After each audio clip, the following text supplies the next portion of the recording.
গ্লোবালাইজেশনের এই যুগে যে কোনো দেশের জন্য আইসিটি সেক্টরের ভূমিকা ও এর প্রভাব সবথেকে গুরুত্বপূর্ণ। বর্তমান বিশ্বে অর্থনৈতিক প্রবৃদ্ধি ও যোগাযোগের ক্ষেত্রে আইসিটি সেক্টর ব্যাপকভাবে জায়গা দখল করতে সক্ষম হয়েছে। বাংলাদেশের শেখ হাসিনা সরকারের পতনের পর গুরুত্বপূর্ণ এই সেক্টরটিকে নতুন করে ঢেলে সাজানোর পরিকল্পনা হাতে নিয়েছে বর্তমান অন্তর্বর্তীকালীন সরকার।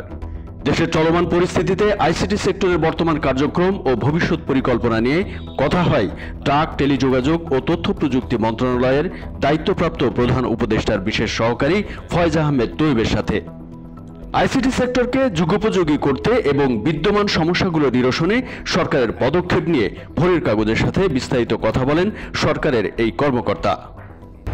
সব মিলে এই মুহূর্তে আইসিটি আমি মনে করি একটা শৃঙ্খলার মধ্যে দিয়ে আসছে এবং একই সাথে আমরা আইসিটির যে master plan, digital transformation master প্ল্যানের জন্য একটা প্রবলেম স্টেটমেন্ট তৈরি করেছি একটা ন্যাশনাল পার্সপেক্টিভ থেকে, এবং তারপরে আমরা আইসিটির জন্য একটা ট্রান্সফরমেশন রিয়েল রিপোর্ট তৈরি করেছি আর কি, ডিজিটাল ট্রান্সফরমেশন মাস্টার প্ল্যান এবং আইসিটি রিফর্ম রোডম্যাপ। তো সেটা একটা খসড়া পর্যায়ে আছে, মার্চের শেষ দিকে আমরা এটার আপডেটেড ভার্সন করব। তো আমার কাছে মনে হয় যে প্রতিষ্ঠানগুলো ইনঅ্যাক্টিভ ছিল এবং যে প্রসেসগুলো দুর্বৃত্তায়িত ছিল, আমরা সেগুলোকে কিছুটা হলেও চেঞ্জ করতে পেরেছি এবং প্রতিষ্ঠানগুলোকে অ্যাক্টিভ করতে পেরেছি। সরকার পরিবর্তনের পর বিভিন্ন চাপকে মোকাবেলা করে বিগত সরকারের নানা অনিয়ম, দুর্নীতির প্রকল্পগুলো কিভাবে শৃঙ্খলার মধ্যে আনা যায় তার পরিকল্পনার কথা জানান এই কর্মকর্তা। আমি আইসিটি কাজ শুরু করেছি নভেম্বরে। তো তখন থেকে আইসিটির যে প্রজেক্টগুলো 21টা প্রজেক্ট ছিল, তো আমরা শুরুতে কিছু তদন্ত কমিটি করেছি এবং যেগুলো অপ্রয়োজনীয় প্রকল্প সেগুলো বাদ দেওয়ার চেষ্টা করেছি। কিন্তু এটা বাদ দিতে আনুমানিক প্রায় 2000 থেকে বা 2100 কোটি টাকার প্রকল্প বাদ দেওয়া হয়েছে। তারপরে নিয়োগ প্রক্রিয়া অনেক জালিয়াতি ছিল, এখানে অনেকগুলো প্রজেক্টে দলীয় কনসালটেন্টদের ডাম্পিং স্টেশন ছিল, সেখান থেকে আমরা কিছু উদ্যোগ নিয়েছি, কিছু কনসালটেন্টদের বাদ দিয়েছি। তো এর পাশাপাশি প্রতিটা প্রজেক্টের পিডি এবং ডিপিডির পারফরমেন্সকে রিভিউ করার পরে সেখানেও কিছু পরিবর্তন করা হয়েছে। বাংলাদেশে ইন্টারনেটের দাম ও গতি নিয়েও কথা বলেন ফয়েজ আহমেদ। এছাড়াও দেশের গ্রাহকদের কথা চিন্তা করে ইন্টারনেট প্রোভাইডার কোম্পানি স্টারলিংকের কার্যক্রম শুরু করার বিষয়েও বিস্তারিত তুলে ধরেন তিনি। আর স্টারলিংক আসলে স্টারলিংক যেই সেবাগুলো দিবে তার মধ্যে একটা বেসিক সেবা হচ্ছে ইন্টারনেট সেবা আর কি। তো ডেফিনেটলি স্টারলিংকের সুবিধা হচ্ছে যে সেখানে লোডশেডিংয়ের সাথে সাথে ইন্টারনেটটা বন্ধ হয়ে যাবে না, যেটা আইএসপির ক্ষেত্রে হয়, এবং অনেক ক্ষেত্রে মোবাইল লোডশেডিংটা লম্বা হলে এবং মোবাইল টাওয়ারে যদি ব্যাটারি ব্যাকআপ যদি ফুরিয়ে যায় সেক্ষেত্রে অনেক সময় মোবাইল ইন্টারনেটটা বিঘ্ন। ইন্টারনেট স্টারলিংকের ক্ষেত্রে এই সমস্যাটা হবে না।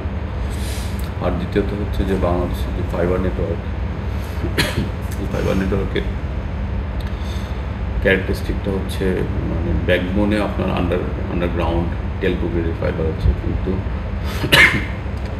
লাস্ট মাইলে ওভারহেড ফাইবার আছে। তো এই ফাইবারগুলোর আসলে টেলকো গ্রেড না, যে কারণে এরা ভালো সেবা দিতে পারে না। আর বাংলাদেশের প্রায় 65% টেলিকম সাইট এখনও ফাইবারাইজেশনের বাইরে, সেখানে মাইক্রোওয়েভ দিয়ে সেবা দেওয়া হয়, খুব সীমিত ক্যাপাসিটি।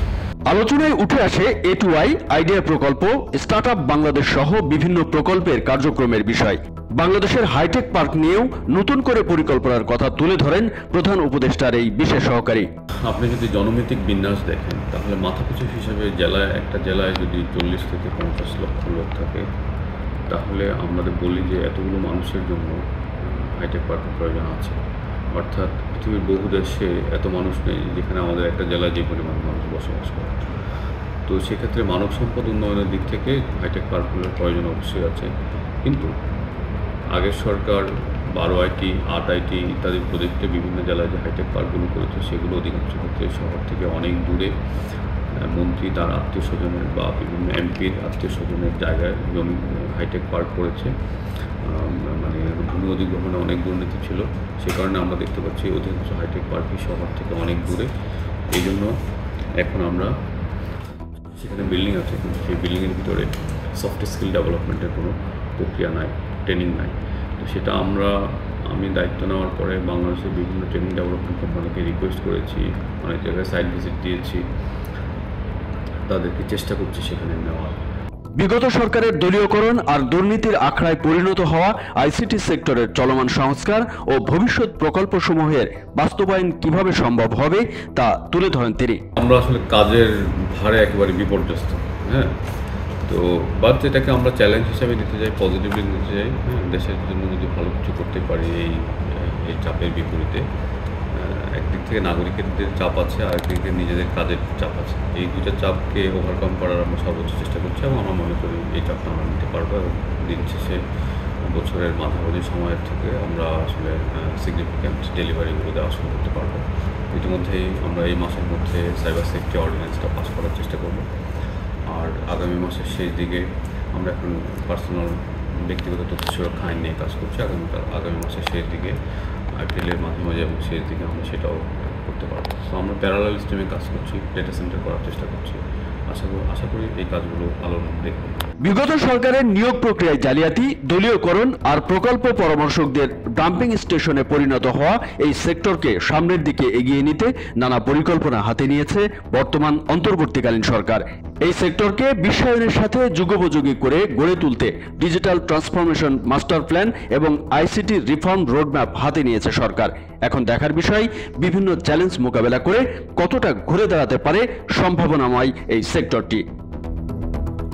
কামরুজ্জামান আরিফ, ভোরের কাগজ।